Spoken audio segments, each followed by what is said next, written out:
နင်းဆက်ကိုနေရင်ငါနင့်ကိုတက်ပစ်မယ်လို့ပြောပြီးဖခင်ဖြစ်သူကသမီးဖြစ်သူကိုအိမ်ပြင်ကိုကန်ထုတ်လိုက်ပါတယ်ပြီးတော့ခြံတကားကိုလည်းအတွင်းကနေတောခတ်လိုက်ပါတော့တယ်စီးနှင်းတွေကလူမျက်နှာကိုနာကျင်စေတဲ့အထိတပွဲပွဲကျနေပြီးအသက်9နှစ်ရွယ်ရှိတဲ့တော်ကွာဟာထင်းပုံနောက်မှာကွေးကွေးလေးပုံနေရှာပါတယ်သူမရဲ့လက်ချောင်းလေးတွေဟာလည်းအေးစိမ်လုံးလို့မုံလောင်းညီလေးတွေလိုညီရဲနေတာပေါ့လမ်းထိပ်ကနေဝမ်တွန်ဟင်းရည်နဲ့တင်းပြန့်လာတာကြောင့်သူမအသားလေးတိုးကပ်သွားကြည့်တဲ့အခါပူပူနွေးနွေးဟင်းရည်အိုထဲမှာဖြူဖြူတုတ်တုတ်ဝမ်တွန်လေးတွေပေါ်နေတာကိုမြင်လိုက်ရပါတယ်သူမဟာဗိုက်စာလုံးလို့တတွေးတွေမျိုးချနေမိတာပေါ့ဆိုင်ရှင်ကောင်မလေးကဟင်းရည်တယောက်စာခတ်လိုက်ပြီးလောင်းထဲတော့မဲ့အချိန်မှာတော်ကွာကိုလှမ်းမြင်သွားပါတယ်ဒါပေမဲ့သူမဟာလက်ကိုအသားလေးဆောင်းလိုက်ပြီးဝမ်တွန်တွေကိုအမိုက်ပုံးထဲကိုပဲအကုန်လောင်းထည့်လိုက်ပါတော့တယ်တော်ကွာဟာအဲ့ဒီအမိုက်ပုံးကိုပဲစိုက်ကြည့်နေပြီးခြေလမ်းတွေကရှေ့ဆက်မတိုးနိုင်ခဲ့ပါဘူးညရောက်တော့သူမဟာမြေဖျားเจ้าကိုသွားပြီးရစ်ပလင်အောက်ကနေမတောက်နေတဲ့မုတ်တချမ်းကိုနှိုက်ယူလိုက်ပါတယ်ဒါဟာလွန်ခဲ့တဲ့3ရက်ကတည်းကသူမဝတ်ထားတဲ့မုတ်လေးပါမုတ်ကိုတကိုက်စားလိုက်ရုံရှိသေးတယ်အချိန်မင်းကြီးတစ်ခုအုပ်မိုးလာပါတယ်အဲ့ဒါကတော့ဖျားเจ้าမှာအမြဲနေတဲ့တထောင်စားကြီးပါပဲသူကတော်ခွာရဲ့သပင်ကိုဆွဲပြီးနေရန်နဲ့ရိုက်ပါတော့တယ်တော်ခွာဟာနဖူးကနေသွေးတွေထွက်လာတဲ့အထိနာကျင်နေပေမဲ့လက်ထဲကမုတ်ကိုတော့မလွတ်တမ်းဖတ်ထားရှာပါတယ်တထောင်စားကြီးကတတွေးနဲ့ထွေးပြီးမုတ်ကိုလူယူကထွက်ပြေးသွားပါတယ်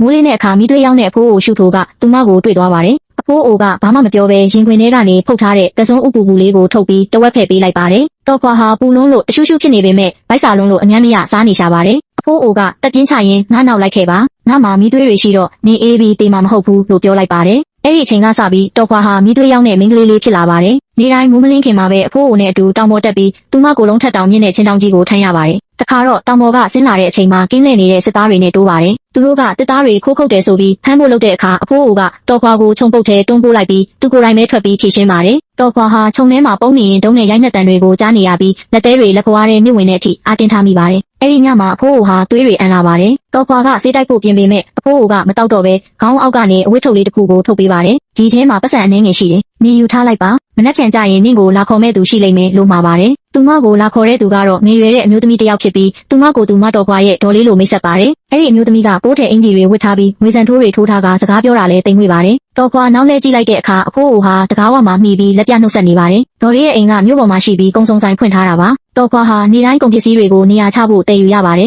ဒါပေမဲ့ဒေါ်လေးရဲ့ခင်ပွန်းကတော့သူမအစားများတယ်ဆိုပြီးအငြင်းညွန်ညင်ပါတယ်တခါတော့တော်ခွာကပကံတလုံးမှားခွဲမိတဲ့အခါသူကကြက်မွေးတုံးနဲ့ရိုက်ဖို့လုပ်ပါတယ်အဲ့ဒီမှာဒေါ်လေးကတားလိုက်ပြီးနင့်ကိုလက်မှုပညာသွားတင်ခိုင်းလိုက်မယ်အဲ့ဒါမှနင်ထမင်းနဲ့နံမှာလို့ပြောပြီးပို့လိုက်ပါတယ်ပန်းထိုးပညာသင်တဲ့ဆရာမကတော်ခွာရဲ့လက်သွက်ပုံကိုသဘောကျပြီးခေါ်ထားလိုက်ပါတယ်တော်ခွာဟာနေ့ရောညပါစူးစမ်းပြီးပန်းထိုးပညာကိုသင်ယူပါတယ်လက်ချောင်းလေးတွေမှာအတန်ရာတွေနဲ့သွေးစိတ်နေတာတော့မနာပါဘူး၃နှစ်ကြာတဲ့အခါမှာတော့သူမထိုးတဲ့မော်လီဘန်းတွေဟာဈေးထဲမှာအကောင်းဆုံးဈေးနဲ့ရောင်းရတဲ့အထိဖြစ်လာပါတယ်တရက်မှာတော့သူမစုထားတဲ့ပတ်စံလေးတွေကိုယူပြီးအဖိုးအိုကိုခေါ်ဖို့ရွာကိုပြန်သွားပါတယ်ဒါပေမဲ့ရွာသားတွေကအဖိုးအိုဟာလွန်ခဲ့တဲ့တစ်နှစ်ကတည်းကဆုံးသွားပြီဖြစ်ကြောင်းပြောပြကြပါတယ်တောင်ကုန်းပေါ်ကတင်းချိုင်းမှာမြုပ်ထားပြီးကြောက်စာတိုင်တောင်မရှိရှာပါဘူးတော်ခွာဟာအဖိုးအိုရဲ့အုတ်ကူရှိမှာတရက်နဲ့တညလုံးတူးထောက်ပြီးငိုကြွေးနေမိပါတယ်သူမပြန်ထားလိုက်တဲ့အချိန်မှာတော့ရင်းနှီးနေတဲ့အရေးတစ်ခုကိုတွေ့လိုက်ရပါတယ်အဲ့ဒါကတော့လွန်ခဲ့တဲ့နှစ်တွေကဝန်တွန်ဆိုင်ရှင်မျိုးသမီးပါပဲအခုတော့သူမဟာအကျွေးရှင်တွေရဲ့ဆွဲလာရန်လာလောက်တာကိုခံနေရပါတယ်တော်ခွာကိုမြင်တဲ့အခါမှာတော့အဲ့ဒီမျိုးသမီးကတော်ခွာရဲ့ခြေထောက်ကိုဖက်ပြီးသမီးလေးရဲ့ကဲပါအောင်အန်တီကိုငွေ10ကျပ်လောက်ချေးပါအောင်မဟုတ်ရင်အန်တီသမီးကိုပြည်တယ်စာအိမ်ကိုရောင်းစားတော့မှာမလို့ငိုရိုတောင်းပန်ပါတယ်တော်ခွာဟာသူမကိုကြည့်ပြီးဟိုးလုံးက